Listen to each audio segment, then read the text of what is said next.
Transition. Okay, and I think we're live here, guys. I'm excited to say that I have with me Mandalore Gaming. He is the director at Hooded Horse Inc., the publisher for Mandalorians and Xenonauts 2, what they've done, and he also creates videos that cover games in like this manner that is simultaneously insightful and entertaining. He's responsible for what I believe to be the biggest videos ever covering the Marathon series and Pathways into Darkness. Cool dude, and like I said, makes excellent videos. We have Mandalore Gaming with us. Thank you. How are you, sir? I am fantastic. How are you? I'm surviving. I'm holding on by a thread. Was that? I hope the introduction was was accurate. I hope I was kind of portraying it right. Oh yeah, like that was a much fancier intro than I'm used to. So it's completely fine. I guess so. My thinking here, when I was kind of trying to get people together for the event, I was kind of trying to assemble this Avengers of the marathon community, and I feel like your channel's obviously interesting because you kind of introduce people to a lot of games that maybe they wouldn't be familiar with. And so I feel like, especially the marathon, a lot of people who've joined my Discord or kind of over this past year I've been doing marathon videos have talked about you as kind of a jumping off point for the series, seeing your videos and be like, okay, I got to get into this, and it's free through ALF1. And so you've been kind of a big introduction for people, kind of had a big part in that. Yeah, which has been really fantastic to see. I know there's the is it Joku? I don't know how to pronounce. Yes, I can't remember how to pronounce his name, but yeah, I don't know if he's been on yet. But that's like when you get into marathon, it's okay. Like you kind of know the baseline, but it's like if you really get into it, you can watch this series where he goes level by level for like 40 minutes to an hour on each one, which is like incredible work. Like going through every decision behind it, and it's like that's a crazy series, but it's so impressive. Dude, that's so awesome. I'm sure he's gonna be pumped to hear that you're even aware of it. He was on here earlier, and yeah, I've chatted with him quite a few times on the channel. Yeah, and he's halfway through Marathon 2 right now. So he said he's thinking maybe by 2026 he'll be done with Infinity potentially. Yeah, Infinity's gonna be the fun part. Yeah, definitely. And then what we've kind of talked about is where he's gonna go from there. Because if he goes to Halo, obviously that becomes a whole other kind of can of worms if he does it the same level by level way. Yeah. Oh god, especially with how expansive those can get. It's like there's so much more information out there, kind of in comparison. Yeah, and what do you include in the books? How do you I guess did you have have you played Marathon prior to when you made the videos about it? Was it something you were aware of, or were you a fan? How do you choose? Yeah, I had. It was one of those things, like the very first time I played it was, oh my god, it was a long time ago. And I had the experience a lot of people had where it's like, okay, like you're following bits of the story. Just like some of this stuff seems kind of weird. And I already got to colony ship for sale cheap. And I said, oh, fuck this. and then years later I went, oh, I know I should go back and replay it again. And I was actually like looking at the terminals, and like I spent the time to like do it. I think that was when ALF1 was more around. Like it was kind of in a better state. I don't think the first time I played it was through that. It might have been like an actual some sort of other port of it, or maybe it was on like a M1A1. I think was before that as well. It could have been that, but yeah, it was like it was not as cleaned up as it is now. And the second time I went through, I went, oh, like that was kind of interesting. Like I should play the next one, and I did, and I went to Infinity. And then it's like, oh, this is like pretty fucking nuts. Because I hadn't even like that. I was going through with like a fine tooth comb for like a video. So at the time, I was like, there was like time jumping happening, and I was like, I was seeing some connecting threads, but it's like at the time I wasn't laying down like everything to go, all right, let me like actually try to connect this and see what I'm missing and like think of it and really dig into it. And so at the time, I was like, oh, I kind of want something to sort of preoccupy my brain for a while. Like I should go back to those marathon games. Yeah. And it's like, and see, it's like the port's farther along, and just kind of like see like what was up with that story. Like I know I've heard bits like how it ties into Halo, and like I'm just like, yeah, the 4 and the Covenant are kind of similar. But I really just wanted to go into it and go, hey, like this thing's around and playable. Especially since at the time it's like the Halo show had just come out too. Mm-hmm. And it's sort of like, man, it's such like a weird train. Not that Bungie started with marathons. It's they had Nop in the Minotaur game. Yeah. but just kind of going like they went from like this kind of like these more kind of insular, like very hard sci-fi, very like sort of highly written stories. It's like Halo is still there at parts, but it was sort of like kind of going down and not downhill as far as like quality goes throughout all the games, but just the audience was getting wider. So it's like you can't put like Marathon Infinity on the E3 stage and have like the cultural like impact it did for those later ones. Yeah. Halo 3 would not have had as much impact if when you got to the end, people were just going like, "What the fuck just happened? I have no idea what's going on." Yeah, because I know yeah, because Infinity's writer said something like, you probably know the exact quote, but something that was like, most people are comfortable with stories written around a 5th grade reading level, which isn't like necessarily insulting. Like you think of like the Fire and Ice series, like those books are extremely popular. Like Game of Thrones, like it was a huge thing until they really fucked up that show. But like you read, if you read the books, like they're pretty easy reads. They're not like like the concepts happening and like the more like the division stuff happening. The story is more complicated, but they're not like, they don't rely on having to like dig up a ton to like understand the main points happening in it. Yeah, they're not using super flowery language. Where it's like then you have the stories that are, and that's automatically going to be like a huge barrier to people.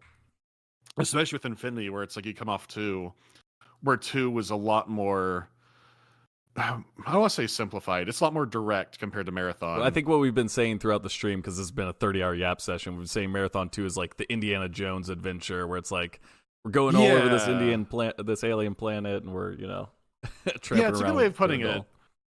Yeah, like there's, yeah, that's a good way to put. Like it's like, oh, you could like there's like this alien race down here, like you're kind of learning about their origin.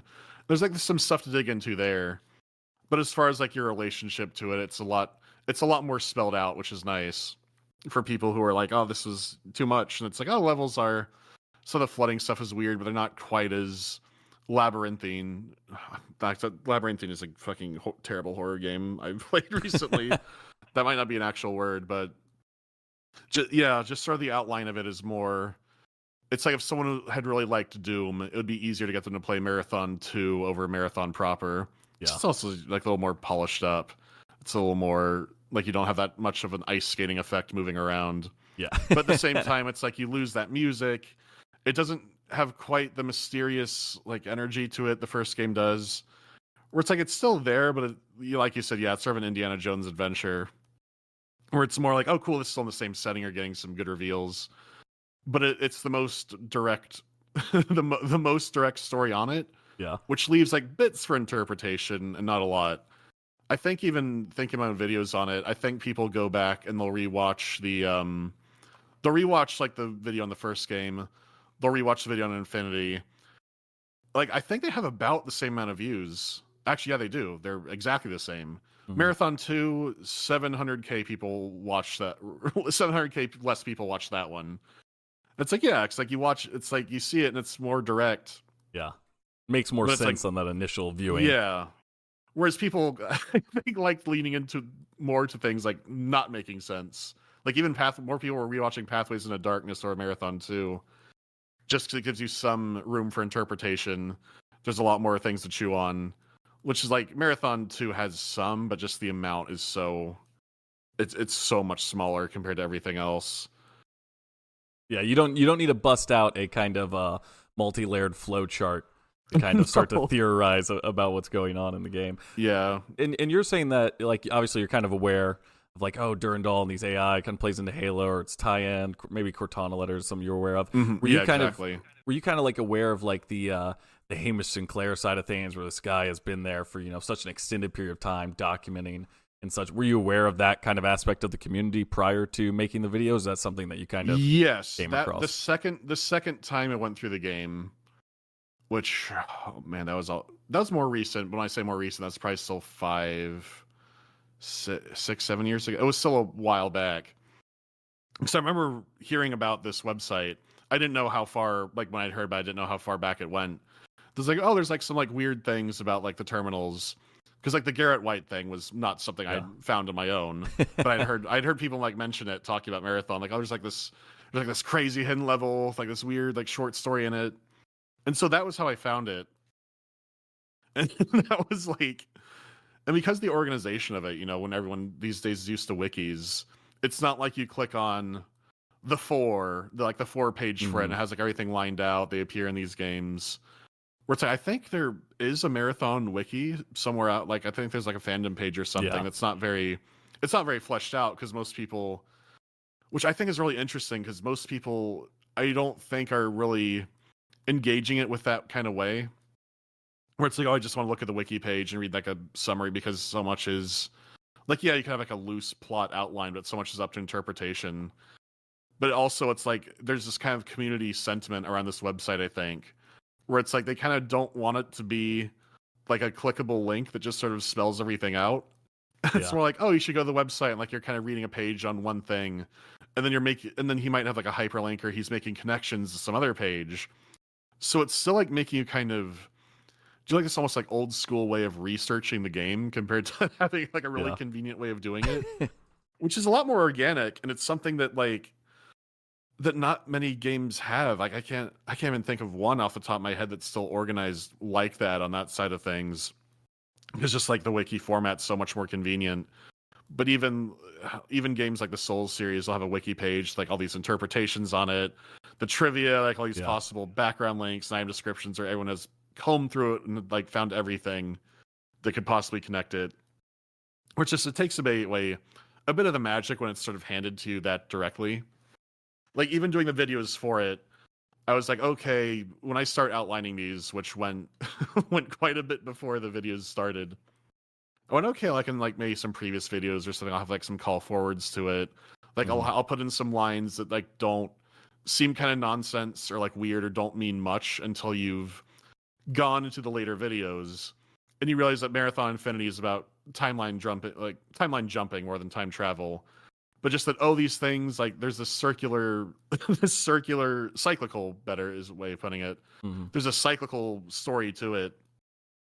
So if someone goes, oh, wow, that was interesting, but kind of confusing, I should rewatch this series from the beginning.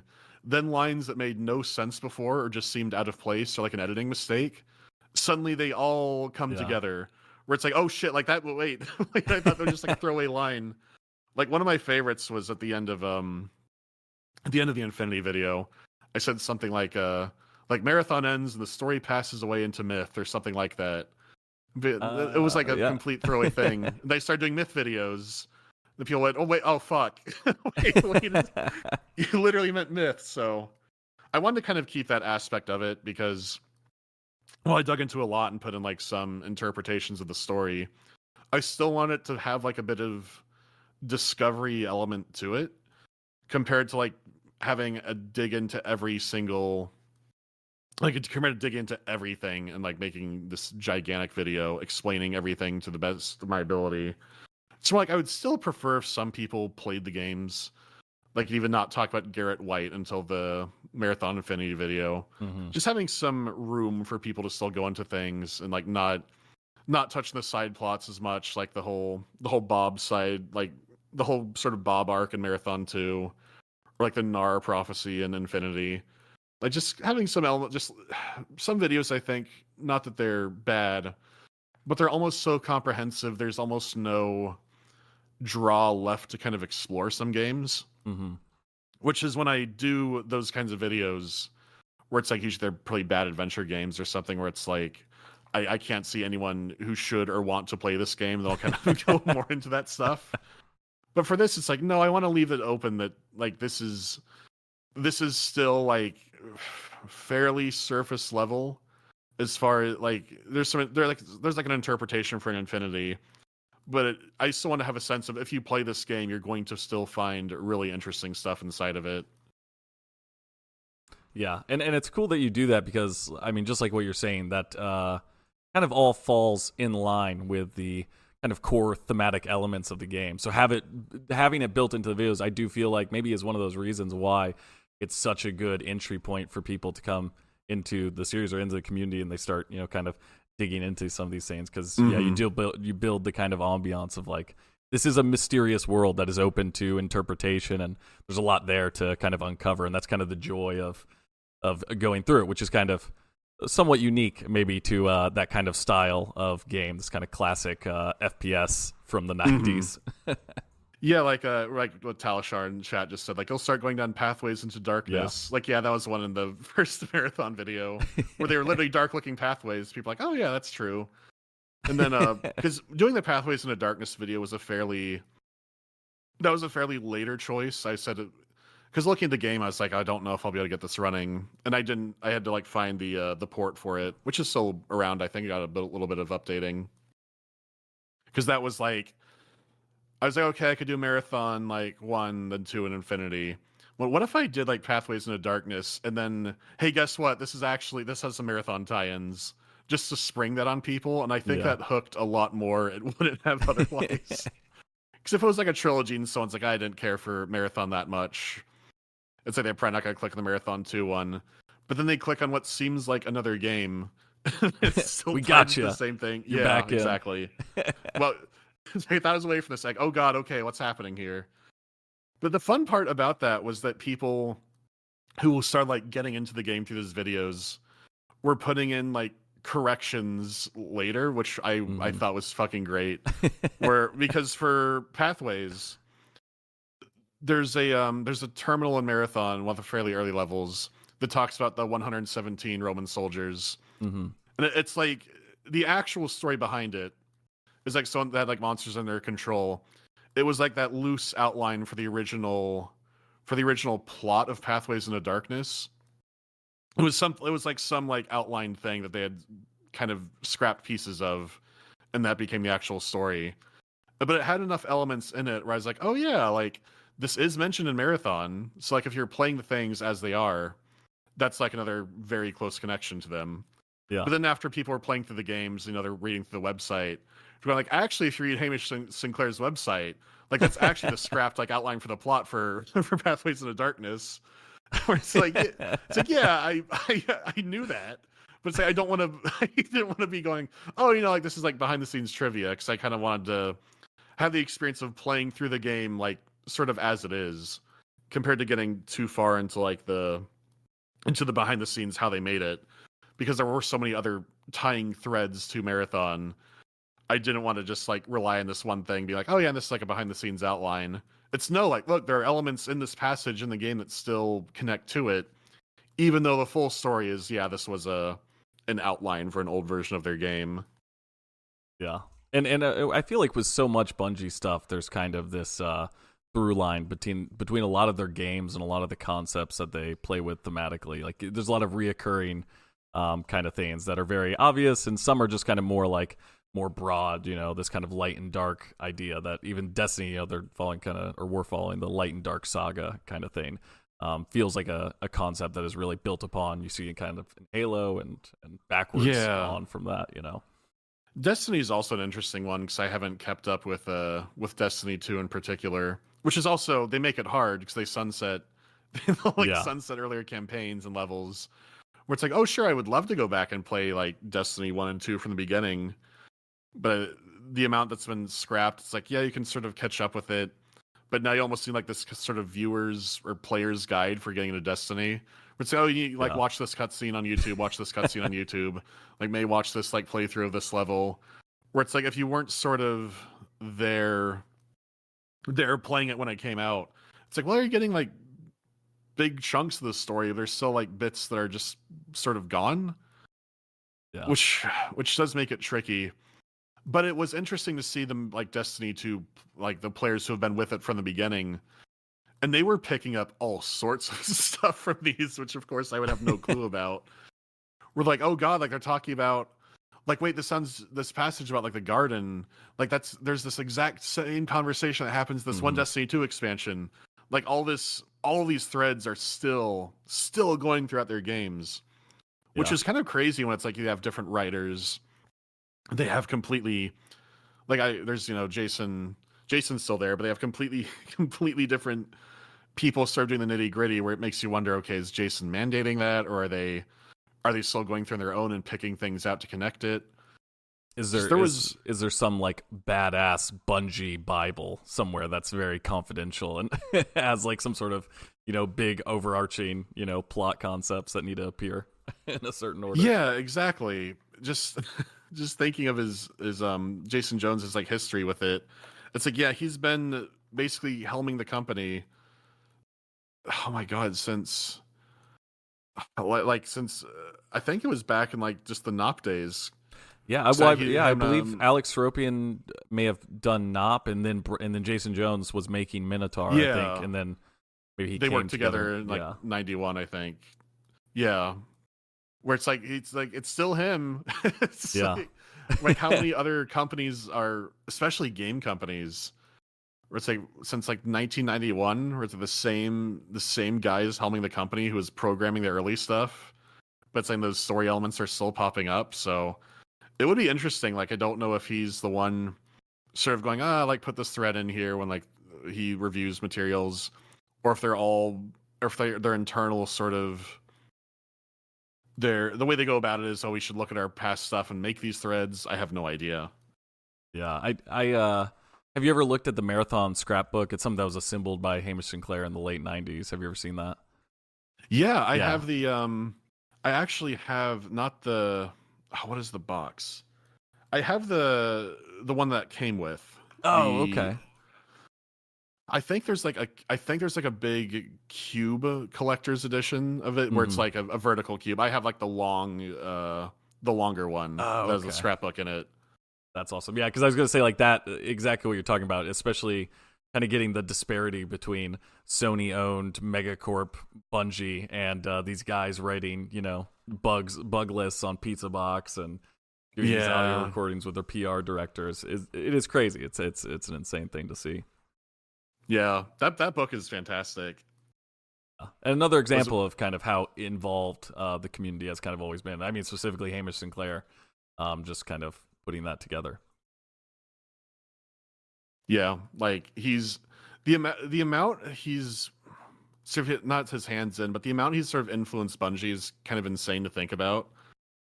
Like I know, I'm trying to remember the multiple thing because there's Hangar. Oh, was it 896?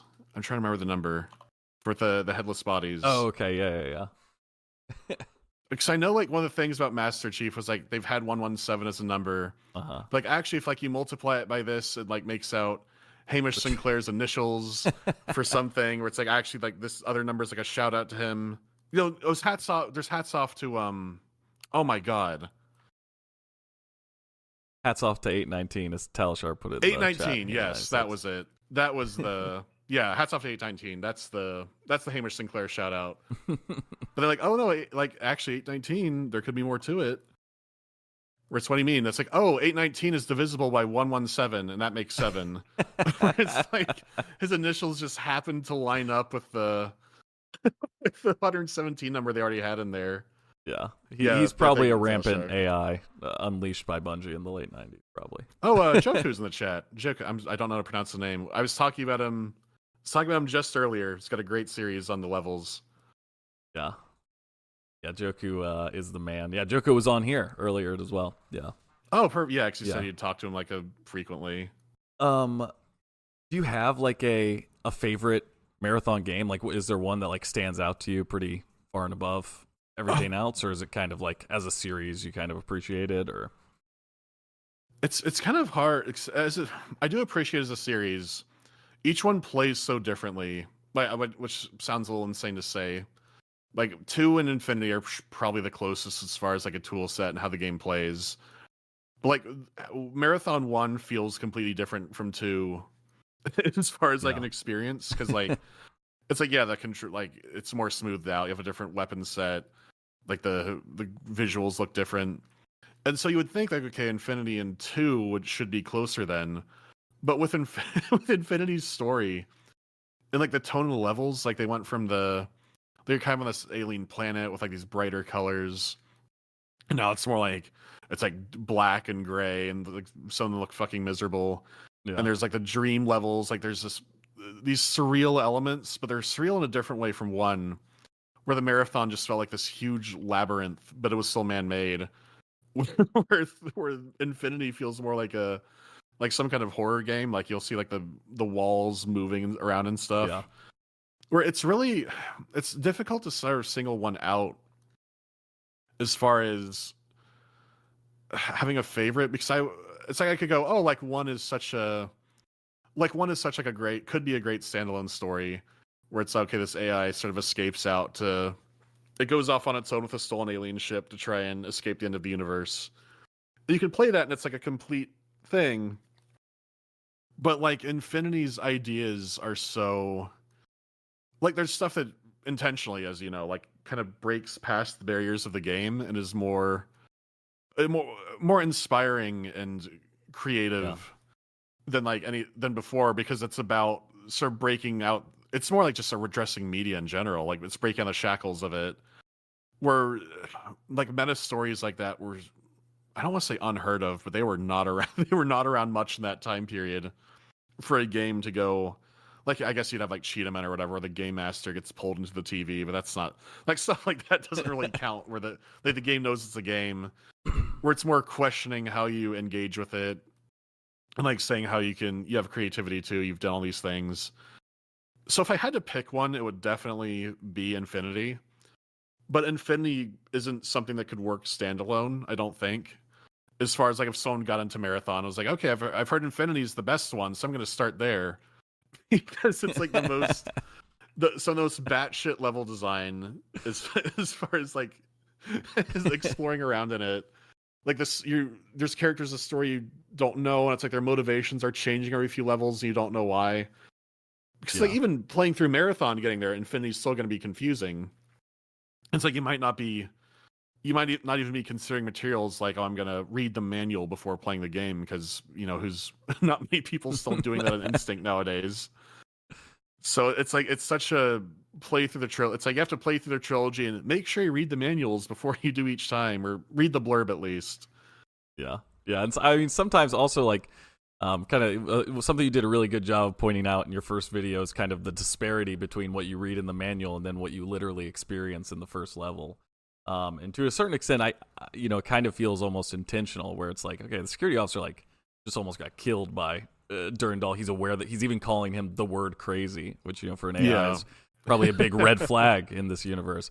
And then not conveying that information to Leela, and then operating within the narrative almost like a silent protagonist, but it doesn't I don't know, I feel like it doesn't necessarily fill that entirely, but it is cool. It's and it was a cool thing to point out, because I feel like sometimes, like you said, when discussing just the raw, this is what happened in the game, sometimes it gets a little bit overlooked, and kind of some of the implications with what that could mean. And I'll even like talk about the Hamish Sinclair website.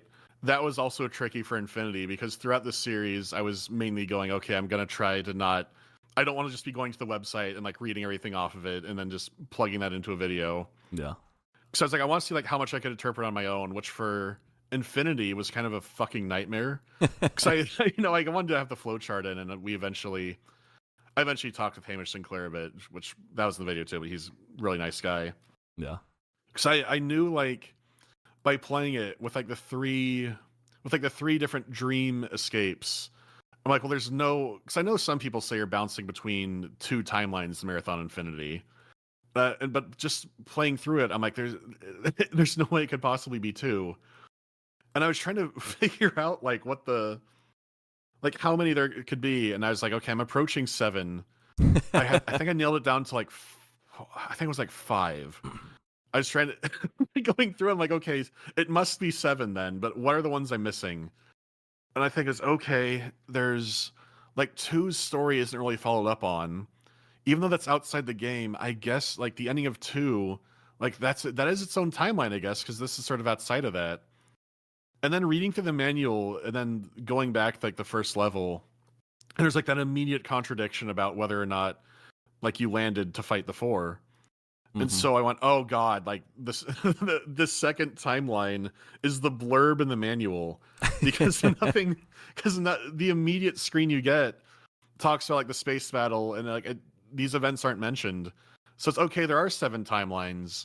2 just are not in the game itself. 1 is the previous game, and then 1 is the blurb in the manual, which is such a crazy thing to do. It's so cool and so ambitious. But I'm thinking people even thinking back to not pre-internet, but like there's like Usenet, and there's some discussion threads around, which is how they would have that fan engagement to that degree because like Bungie people were talking with them on forums. Mm-hmm. But just thinking like the general audience picking up that game and trying to unpack the story, and maybe there were people who discovered on their own that like oh yeah, maybe that's another timeline as this previous game, and the manual isn't consistent with the beginning. Like they gave you such a genuine mystery to play, and it's so cool because they don't ever say like, oh, you did it, you figured out there's 7 timelines. It's not gamified in a way where it tells you win, that's the objective, you figured it out, you're 99% sure you haven't figured out, but you never know for sure. And that's what makes it so fun, because you could go, I think I have this completely figured out, and there could be someone who just finds something completely different and makes you wonder if that's what's happening. Like for the Infinity, like my interpretation of it when it came to like how Durandal merges with the other AI, and they become this like wise being. It's like, okay, so they're talking about mergers, like there were 2 people in a garden, like there is this sort of, and even yourself, like you're the cyborg, there is this long-running theme of combining things, of combining intelligences, or combining these two different beings. So like what does that have to do with this long story that was going on through Marathon 2? I was like, okay, so maybe there's this weird term about the Flicta and their life cycle that the 4 are studying about how they spread their eggs throughout the sewer to like get more genetic material, where it seemed like such a strange little thing to throw in there. But then looking around, like, oh wait, it's talking about spreading their young so that they get more samples of genetic material to make their race, more strong. It has more genetic diversity in it, so they'll have more genes to find good traits to spread their species around. Where it's okay, so if the AI aren't making more because maybe they need different intelligences to come up with their own, and then they do the same thing where, okay, we'll merge those and see what comes from that. So that was most of how I decided to take my interpretation of Infinity's literal story. Was okay, it's based on the disgusting sewer monster lore terminal. Like, this makes sense to me. It mentions Pythia and like an oracle, like you have this one, there's like this sort of higher intelligence god being that has this one on the bottom, but there's a god oracle relationship with the 2 beings. Like, this sounds like it all makes sense. Here's what I think is happening based on that. But someone else could read all those terminals and they'll find something I never thought of, and they could say they think that's what's happening. And I could go, oh shit, I think you could be right too. Yeah. Like, everyone could agree on what might be happening, but it's fun because there's nothing definitive. Because at this rate, even the guys who are like writing it happened so long ago. I think someone had asked about Garrett White even like a few years back. Mm-hmm. I think he said like, oh yeah, I don't remember entirely what that was about. Yeah. Like, I wrote that so long ago where even the actual answers could be lost to time. Which in and of itself obviously ties in a very cool way. That seems to fit, something that's lost knowledge, and yeah, like the actual mythology is sort of lost between like all the details. I'm sure there could have been more to it, and it could also be a case of when people just happen to find connections on their own. There's this great video from the it's weird to bring this up, but it's the guy who directed Shazam. Okay. The like recent, like the Shazam movie with what's his name? You know what I recognize him from? Yeah, Chuck or something. I think. Yeah, it's the I can't remember the direct, but it's like a video. It's like a quote unquote film essay from the director. It's like less than 5 minutes. Mm-hmm. And he talks about how he can't really. He's like, I used to, when I was not behind the camera. It's like I really liked watching film video essays because I thought they were really interesting. David Sandberg, and he talks about how in Shazam they like the trouble filming on set. Like, you have to have actors in the same day, and the props have to be in place. And how they had this scene where like the kids are supposed to come outside, just like to go to the park or something, and there's this little girl who's late, And so they have a scene of her like tying her shoes inside. It cuts to a wide shot. The kids are coming out. And, like she comes out last because she's late. And he said, "Oh, we had to do this because like this actress wasn't available this day. So they're all supposed to come out at once, but because of that, we changed it so that she was late coming outside, so that like we could have her come out in a separate shot where she's like trying to catch up with them." But people saw the movie, and then they said, "Oh, this is such a cool scene." Because when all the kids get their powers, she comes out last. She's the slowest. And that's some subtle foreshadowing that her power is going to be super speed. Because now she's going to be the fastest of them.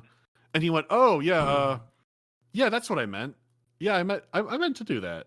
that was always in the plan. So you have stuff like that where you could all be discovering some really cool stuff like that. And like, oh, they must have meant this is the intention. They go, "Oh, yeah. Yeah, we meant to do that."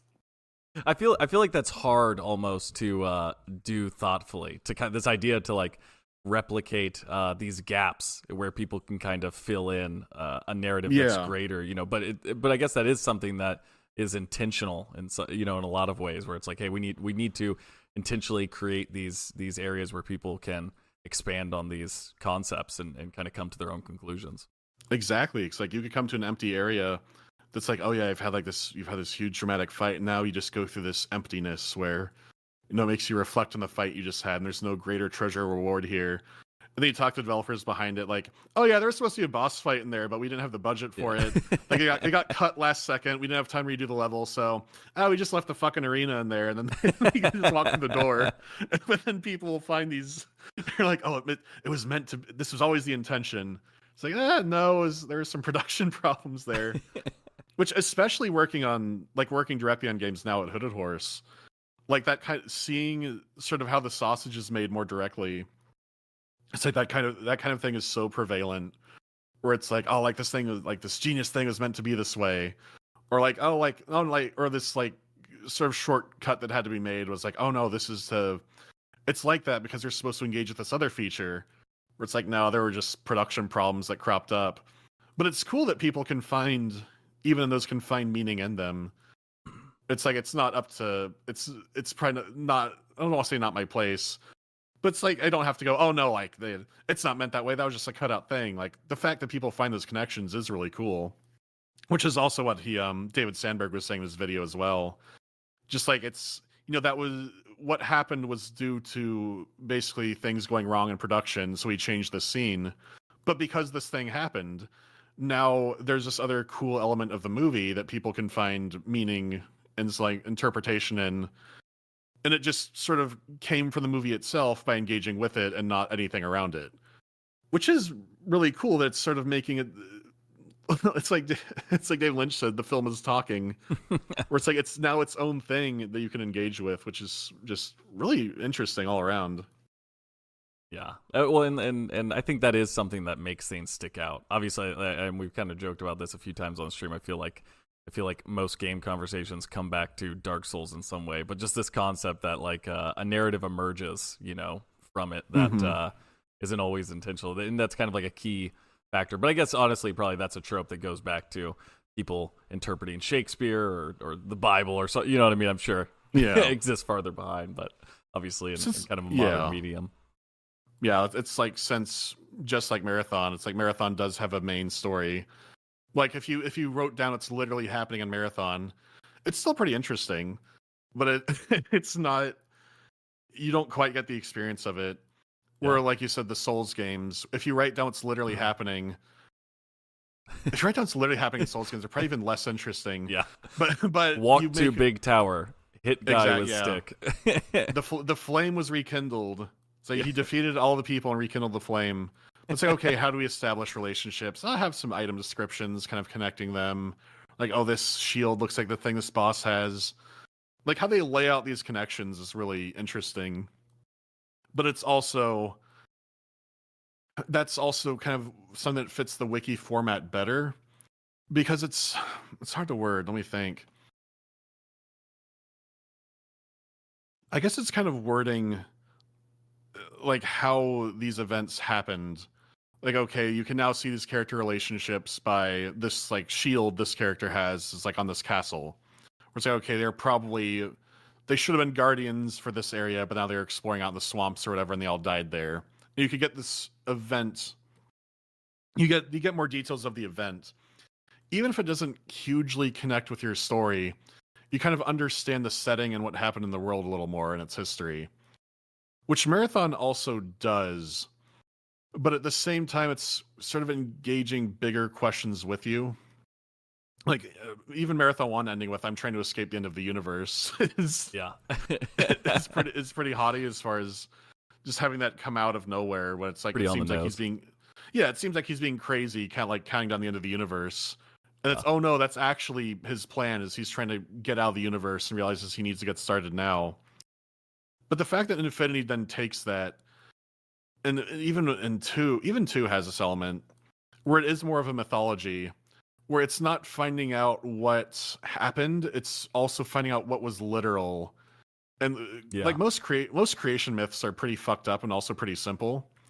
Like a lot of cultures just there was like this big, there was a large creature in the sky, and every night it throws a ball up and then it falls back down and it throws a second ball up, and that's the sun and the moon. So when you read about like Pythia and everything with this fit, it's like you look at it and go, okay, is this literally like what was actually happening in this mythology, or how much of this is just mythologized? Which is interesting because it is a creation myth, but from your perspective, okay, their creation myth had some like there were real events happening to make this happen. The missing moon is actually out there. And then you move on to Infinity, and it's okay, there's more of that going on too. But now, what is your place in our game and your place in all of this? Like these things, like you're still constrained by the story. What do stories mean? It's just such a great package that kind of goes beyond pure, I guess, lore hunting, and kind of just asks some bigger, more human questions, and just like has these nice little what seem like Garrett White even just seems like a like a weird side note playing Marathon, but taken as its own. It's like this short story about overcoming. It's this. It has bits that they're nicely written, and they make you just sort of engage with these smaller stories inside of it they could have connections that deepen these characters. But if you do just sit there and take them at face value, it is like, oh, that's just an interesting story about these people, or the garden at the beginning of it all, where it doesn't rely on you, like we were talking earlier about the mystery aspect of it. Like, sure, you can quote unquote solve parts of it, or think, okay, this is an interpretation to that. But written on their own, they're just really intriguing creation myths and stories, which you don't have to make these bigger connections to. And so it's just sort of like a big multimedia romp going through the thing, where you're getting to play a video game, you're getting these stories about it. It's just so dense. Yeah, I just imagine, obviously they have a reboot coming up, and I don't know how much of that they're truly attempting to capture, but yeah, it's difficult to, like you're saying, because if you can internalize these things and come to some logical conclusions, but yeah, you also can just carry the emotion or feeling that you got from it, and it also color your perspective on the rest of the narrative in a way that's equally as valuable. Are you personally, are you interested? Do you play a lot of modern games? Are you interested in the reboot game coming up? Or I do play a lot of modern games. It's more, the reboot seems to be taking a really strange journey. Because the first I heard of it was, we saw the trailer. It's like, oh, it's going to be an extraction shooter, which seemed multiplayer extraction shooter seems strange. But it's also, that's also been the eternal Bungie complaint, going back from, like, people want another big single player Bungie campaign, which people say, oh, Destiny has that. It's like Destiny kind of has that. Like, people just like, there's still the social connections, you could go through it in co-op. Where Marathon, like, there's multiplayer Marathon was fun. It was a component of it. Where it's like, I think people were hoping that if there was a new Marathon, it would be another game like this. But instead, it seems to be just the multiplayer element, which, with all the ARG stuff they've been putting out, like, they're still trying to it still seems like they're trying to have that element. Like my first imagining of it was, okay, there'll be like terminals around or things to find. Like there might be some threads connecting them still, but by its nature, a multiplayer game like that, you're you're never going to have the same sort of more intimate experience playing that compared to playing something single player like on your own, because it's like you're still competing with other people. You There's got a to worry lot more about getting going shot on. in the back. Yeah, by or someone even else. like or if you're playing co-op, you're playing with your friends, you're messing around, like you're not really you're not digesting the material as much, which is tricky. Because like imagine playing like Marathon Infinity with 3 of your friends the whole way through and trying to focus on reading those terminals. It's like, I'm sure if like a bunch of scholars, like if Hamish Sinclair and friends are all doing it, maybe. But the reality of going through, like, most people aren't going to take like an archeological walk through a video game. You have to have the It's lore like, okay, hunters with you. You have to have everybody. right, exactly. The You have to magnifying have glass. 4 lore hunters who are all like not talking much, kind of looking so far. Like, what do you think about that passage? That's more like a book club compared to Yes. exactly, compared to like selling it as a game. So let's say Bungie's just not going to make it move like that. So fine. But then later you hear that, okay, it's not an extraction shooter anymore. It's also a hero shooter. Where it's like a hero shooter, like who's like I guess they'll make up new characters for it. But it's like, are we gonna play, like, are they gonna make up Bobs we're playing as, or especially since like hero, you know, maybe Concord will give them cold feet. But hero shooters are tricky to get into now. So if you don't have those like character designs nailed down, like if they're not appealing enough, people won't touch them. Like a faceless extraction shooter can still work, especially when Bungie's making it. I just don't. I don't. It just seems like a weird direction to go in with that, assuming that is still the way they're going. Like, are they going to have Destiny characters or like tangents showing up in it? I have no clue. Because what they have in like the ARG stuff does sound interesting. I just don't know if that's being made by the same team or if there's separate people writing those up. Yeah, And and then there's the been a whole- long period of silence, and obviously a lot of like back end business news that has been probably not like beneficial for the creative teams who are working on it having to deal with, which is unfortunate, you know, because I'm sure they're trying to create something cool. Yeah, I mean, the classic car collection was really something to see. That was, like with all the layoffs and everything else. It's I don't know. Like when I saw the trailer, the art style looks really gorgeous. Like I'm really interested to see. I guess I'm interested to see what it comes out as.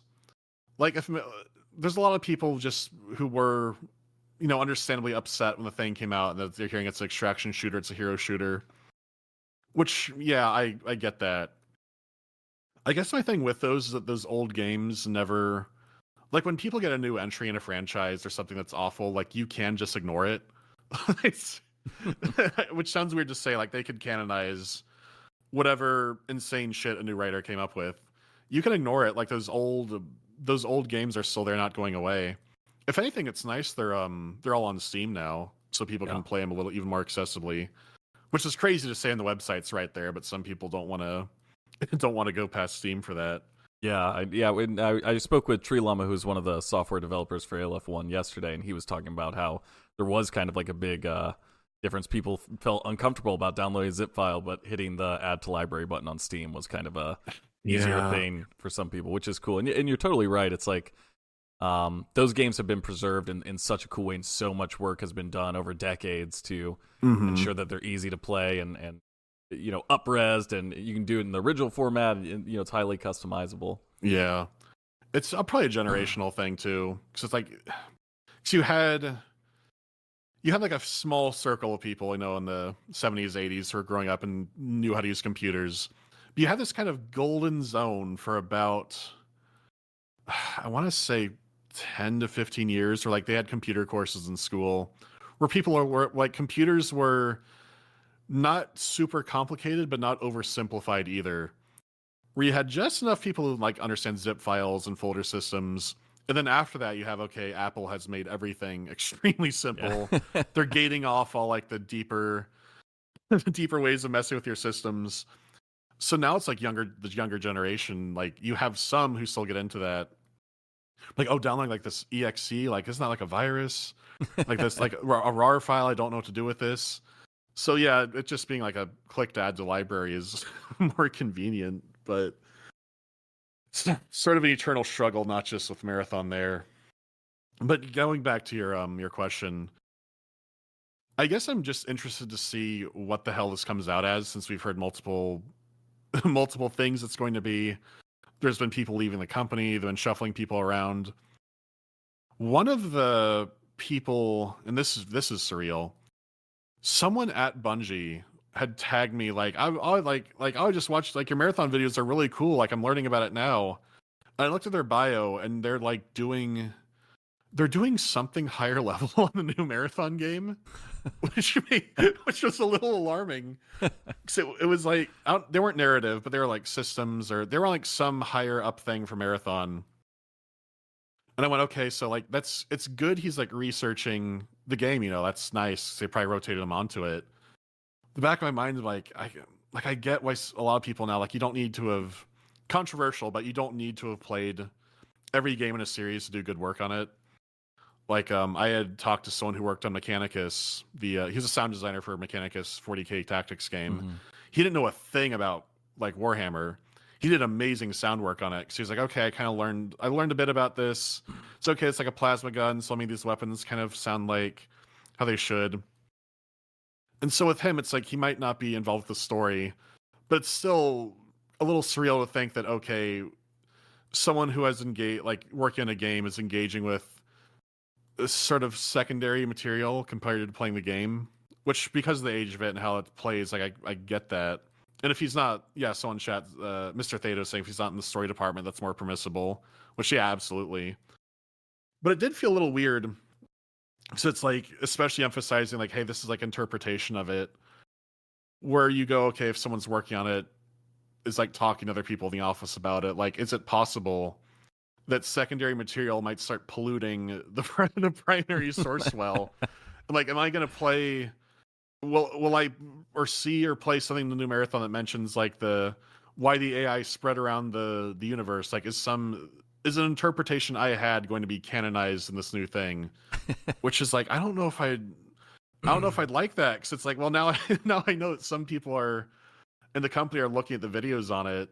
It's like, now I don't know, is it oh cool, like I called it, or was it, oh god, like they saw my interpretation, they went with that? I don't.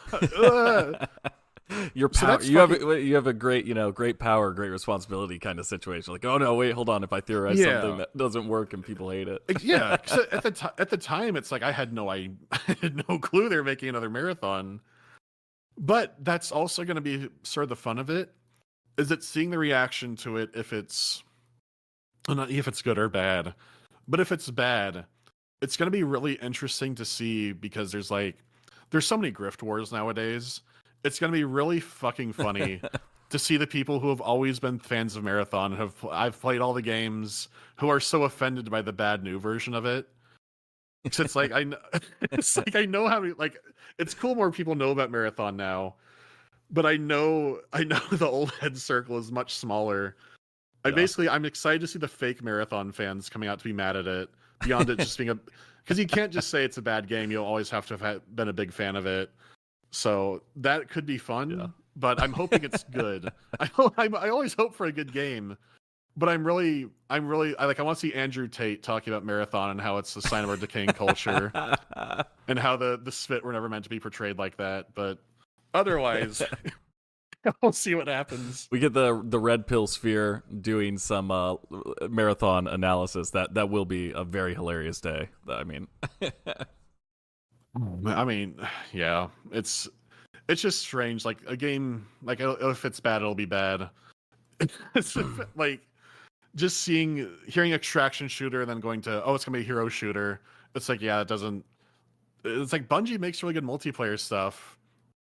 I'd imagine, if I had to make a prediction, I'm sure people are gonna say it's a really good game, but it's not a good Marathon game, something like that. Which that would not surprise me at all, if it's like it's a really fun multiplayer game, because it's Bungie working on it. But who knows? They might also load it up with 10 different currencies, and it plays horribly, and it's a nightmare, and it's a huge disaster. That's, oh no, Marathon ruined this. Like, they've ruined Marathon with this. Like, this was such a beloved single player campaign, and yeah, it's So just strange. you're hesitant, but hoping for the best. You want it to work out. I guess I want it. It's like I don't want it to like necessarily go away. Like, I wouldn't want it to be like, okay, it's canceled. The thing's never coming out. Yeah. Where it's like I want to see what they've done with it, because I know like they've had people demoing it from other. I guess like they've flown out like big extraction shooter players to test it. I'm really curious to see like what the hell it is, since they have been so pretty tight-lipped about it, and you hear about the different how they keep shifting around. I want to see what they end up with, and it's like if it's not good, and you don't like it, it's like, oh wow, like this is horrendous. I don't need to play this anymore. And that just, I guess since I played Homeworld 3 this year, and that had similar like people are in the franchise who they're taking this in bad directions, where it's fun to see what they've done with it. And I guess I just don't get offended by, I don't get actually offended by some sequel or other or other thing being like destroyed, basically. Because at the end of the day, it's I can just ignore this and go back to these things that are fine. Like if I'm engaging in like a video or something, like where I'm really talking about the lore of it, they'll be like, "What the fuck are they doing with this?" But I'm not gonna like stay up awake mad about it. Yeah. Maybe something will change and I'll see something really horrendous. It's like, oh god, like Thief games had like the stupid fucking Thief reboot, which was like, okay, that's like this is awful, but I'm just gonna not think about it. I don't know. I guess even though I'm running like a games channel, I don't want games are like a part of my life. They're not my entire life. Yeah. So like if it's bad, it's not like my week is ruined. It's just, oh, that's not very good. I'm going to play something else. A healthy attitude that we can only hope other people on the internet adopt. Yeah, it's like Ace Traveler just said in chat, like Halo 5 did not ruin my experience of Halo ODST. It's like, yeah, with that, same deal. I played a bit of it. I'm like, this this is weird. This doesn't feel much like Halo. But I'm not like, oh god, ODST is ruined now. Like, oh, look what they've done to the Forerunners. Like, yeah, where it's gone is all fucking weird. But you can still play those games in the context of when they were made. Like Halo 2 especially is kind of a nightmare if you want to go on that route. The amount of stuff they're going to cut, like the skeleton and all that, where it's like you can still look at it with the intent of when they're being made and what this is supposed to be. But at the same time, it's going back to Shazam. It's or do you want to play the ball as it lies and just engage with these things in the context of them only?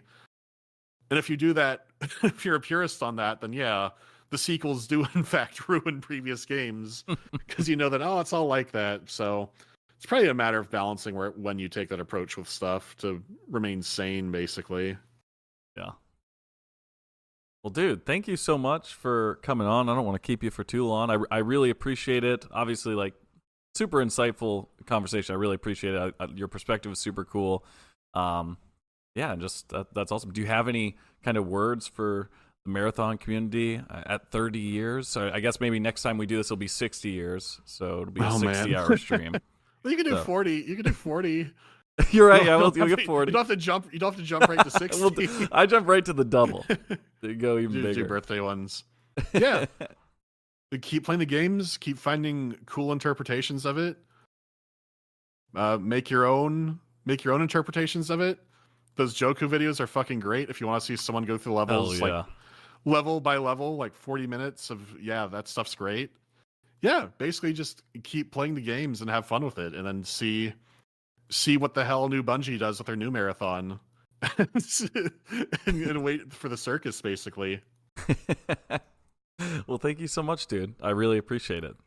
Thanks again. Yeah, of course. Thanks so much for having me, man. All right, you have a good day. I'll talk to you later. Great. Take care.